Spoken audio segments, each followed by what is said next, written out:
Welcome back to this channel where we make you feel better about your project. So you guys know I was swapping out the intake, so got the intake all done, everything buttoned up, blow off valve, all that stuff. I did have to repin the wiring because I went from an 8-pin to a 6-pin connector there. Got everything on, started it, it ran okay, and then it kind of started to run a little bit worse, and then it ran really bad, then it started making noise. Seemed like it was just kind of running bad because of the new intake, so it was running really rich, pulled some fuel out of it. Then I let it sit for a bit, and I actually started to smell fuel, smelled a lot of fuel, and then I saw a puddle.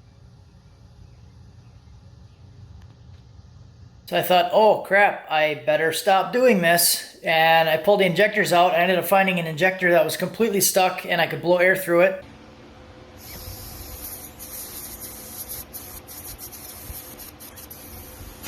Went to go pick up another set of injectors. I got some Bosch 210s from Hunter at Hunter Tune, and the plan was to throw these things in there today. That was my plan. That was the plan. I was gonna put them in and I was gonna go drive this thing. But I did drain out all the oil, and you can see there's a fuel line and an oil line. So there was about a quart of gas in the crankcase in the pan. But I did notice there was kind of a bit of oil, extra oil on the pan, and then I found this. Yep, that's the side of the block all pushed out here. Side of the block is pushed right against the starter.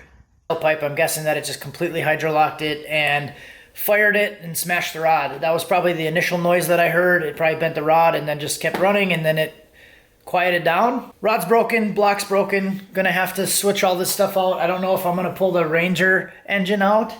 I have a spare 5.3 there, but this thing needs an engine now. So basically just finished it and was gonna go drive it, and then it breaks the rod in the garage of all places. That is like the least eventful and exciting way to break a rod, in the garage idling. So now this thing is down with a bad transmission because the torque converter went bad. This thing is down because it has a broken rod and a windowed block. So if you guys got any recommendations on a good set of golf clubs, let me know. But I do have another 4L80 sitting here. This one is not mine. This is for someone else. So I'm probably going to work on this week. This one's getting Jake's Performance Freshen Up Kit and Recal Kit. So that should be a pretty quick one to do. So that's pretty much it for this one. Everything is broken, and I'm going to work on that transmission this week. See you next time.